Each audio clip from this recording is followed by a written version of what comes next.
Thank you. Sorry for the slight technical delay.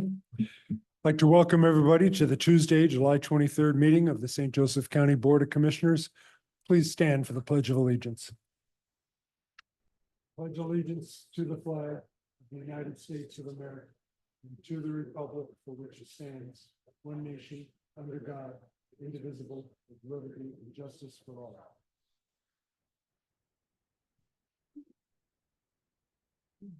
Thank you.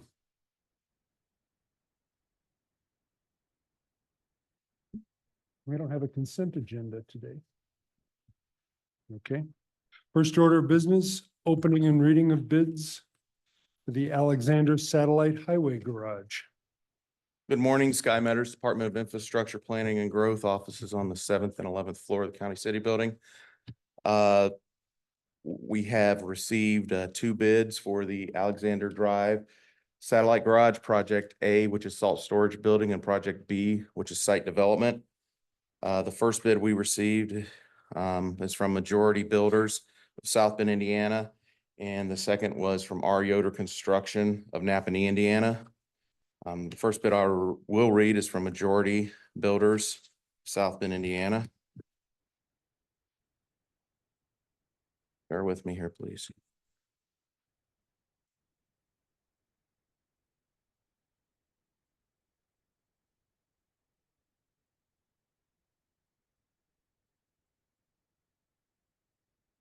All right. For Project A, new salt storage building, on this, we have a base bid, which is the wood frame structure, and then we have an alternate A1, which is a hot dip galvanized steel structure with fabric enclosure. And for the base bid, we have $1,178,450. That is, base bid is $1,178,450 for the base bid of Project A, and then the alternate A1 of Project A is $60,000. So alternate bid A1 is $60,000. And then Project B, site development. The base bid for Project B site development is $2,079,390. That is $2,079,390 for the base bid. We also did an option where this was if the projects were done separate. We also did an option if they were done together. And the base bid, if the projects were completed together, for Majority was $3,164,400. That's $3,164,400. And alternate A1 on that was $60,000. Alternate A1 was $60,000.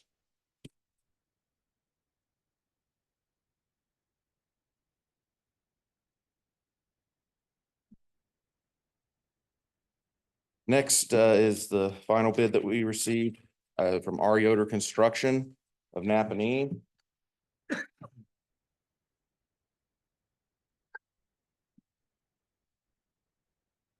Again here.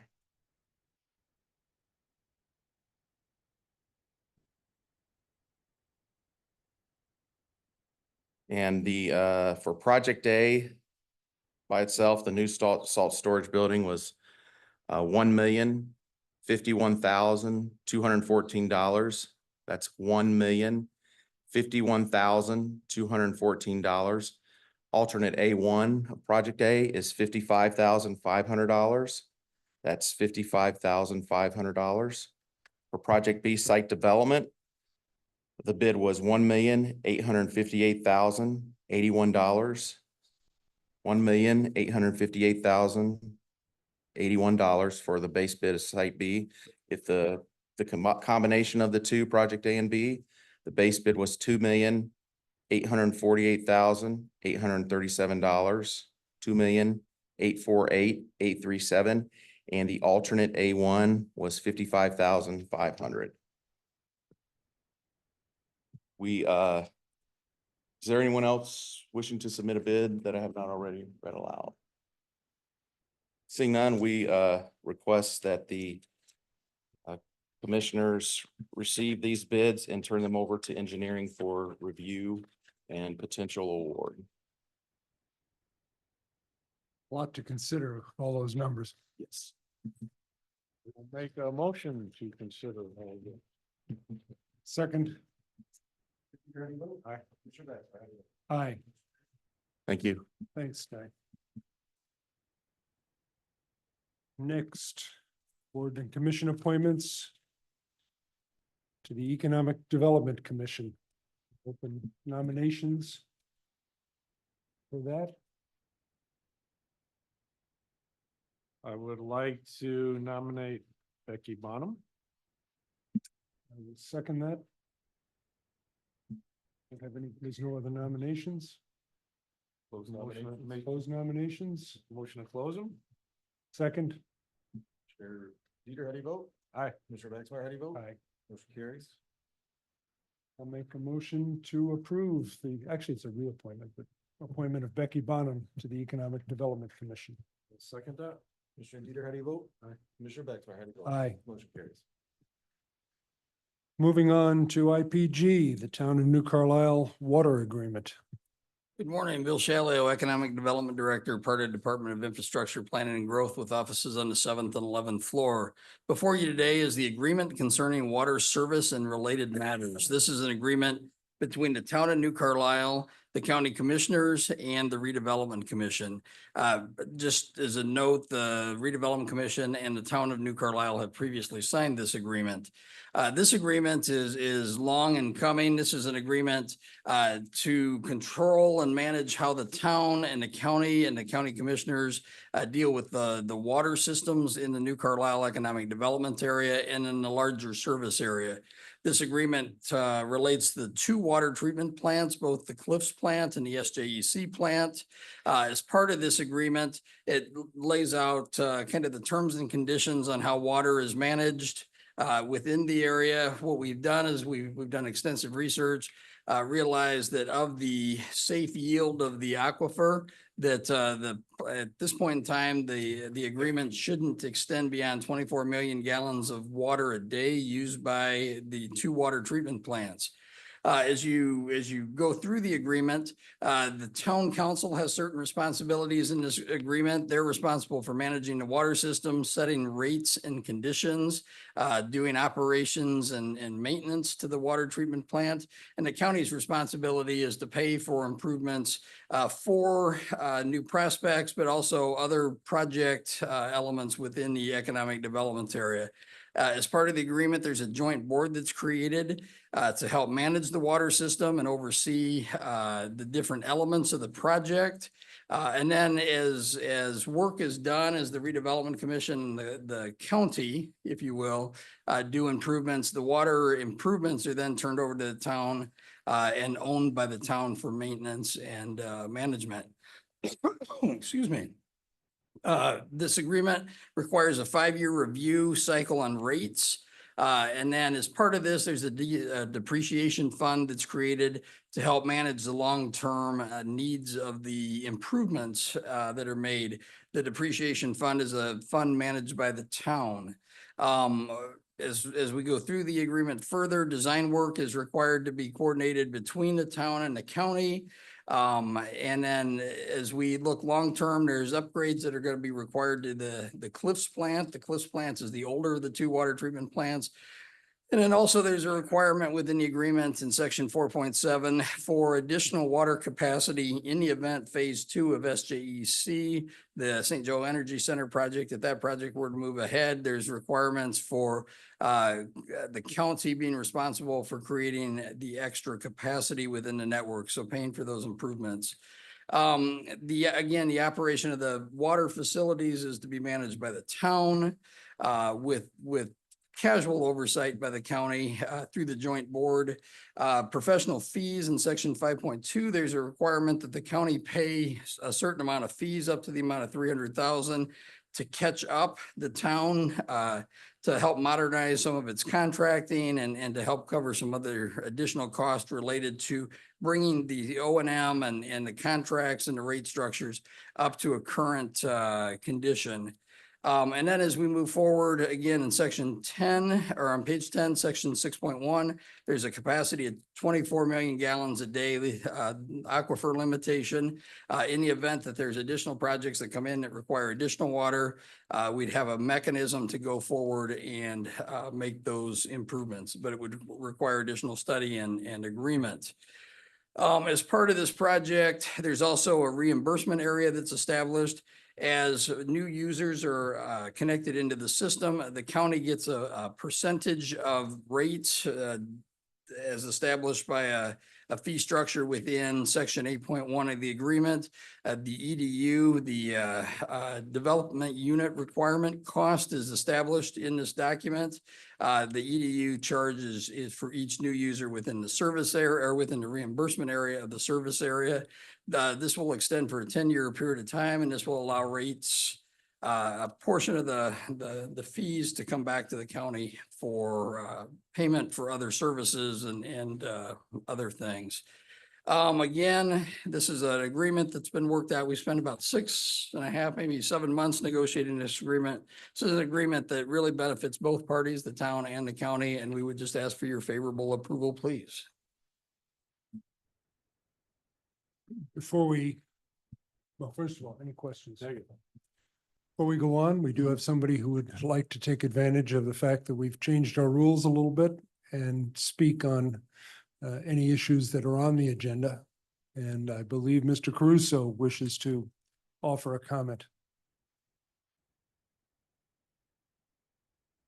Morning, Commissioners. Dan Caruso, 305 Compton Street, New Carlisle. I really have a few questions about the wording. Section 3.4, the joint board, the makeup of that board says a representative of the commissioners. I'm assuming one of you three, rather than you picking, say, Mr. Mish to be your representative. Then a representative of the redevelopment commission. And since the commissioners are responsible for appointing, I believe, three of that body, it should not be someone who was appointed by the commissioners. It should be someone other than an appointment by the Board of Commissioners. And the third appointment from the town should not be either the town engineer or the public works director, who are authorizing this memorandum. Whereas those people from the joint board are then administering the language. I don't think you can authorize, I don't think it's legal to authorize something and then administer it. You've got to have, there's going to be a whole lot of different people involved. I'm just checking to make sure that I'm correct with that. But the main thing that is eating at me, or two main things, well, there's a lot more than that, but I found out last week at the New Carlisle meeting that the town council has signed a non-disclosure agreement with Amazon that they won't reveal how many gallons of water Amazon is pulling out of our water supply daily. I'm not sure why that is such a secret, like Colonel Sanders' 11 herbs and spices or something.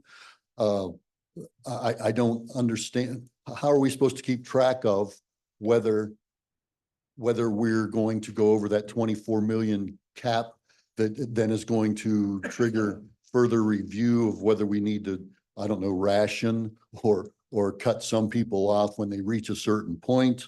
But the language in 6.1, water capacity, it really sort of baffles me. I think it's a misprint, but maybe not. It says, based on the peerless analysis, which showed there's 44.5, this is from 2019, which shows there's 44.5 million gallons. It's their estimate of how much water goes through that aquifer daily. Current and proposed wells in and around Cliffs and St. Joe Energy Center plants has a capacity of up to 24 million gallons per day. Prior to any additional planned withdrawal from the aquifer beyond the 24 million gallons per day, the parties recognize and agree that a hydrogeological study will need to be completed to determine the potential impact of the existing well production. Additionally, the parties agree that prudent water supply management dictates that the parties never develop well fields to maximize the safe yield, currently 44.5 million gallons. I believe that's a misprint because from the Peerless study, that's the total flow per day. How can the total flow per day be the safe yield? Your 3 minutes are up, Dan. Thank you. Thank you. Do we have anybody else who wish to speak on this? Not on this topic.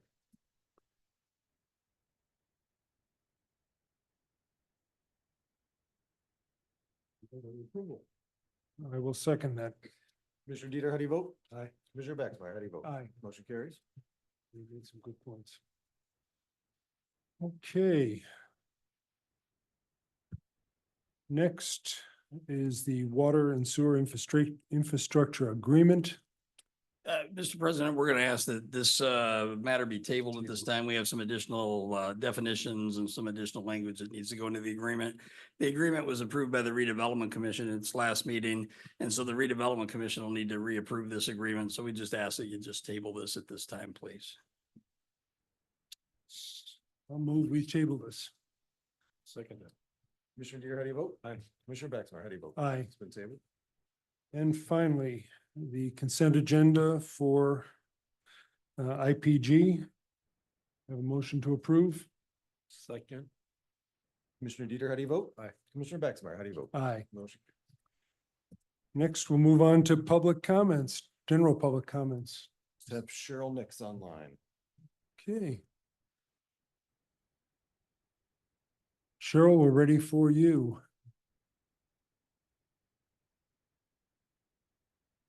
Cheryl, you need to unmute. There you go. Sorry about that. Sorry about that, folks.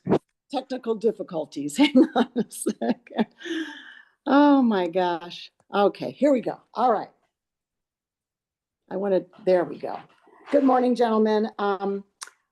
Back on April 23rd, 2024, R-19-C-2022 was rescinded. That was the resolution that required the Board of Commissioners to accept resumes, letters of intent, and interview applicants for board appointments. You said it was no longer necessary. I opposed that decision during the public hearing, but after that meeting, both you, President Baxmeyer and Mr. Hazen, walked up to me and stated that you still plan on interviewing people for important board positions and will select only the most qualified candidates. And in particular, Mr. Hazen said, call you out if you don't. So I just wanted to remind you of that verbal commitment because we have some great Board of Health nominees that were sent to you from the Board of Health. I attended that meeting and I know 2 of the 3 candidates whose resumes they forwarded to you.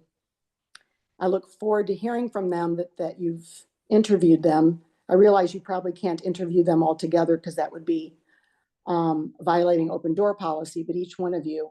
And I hope that the best candidate is chosen to represent Democrats on the Board of Health. So I look forward to hearing from them that you've indeed followed up on that promise, and I thank you.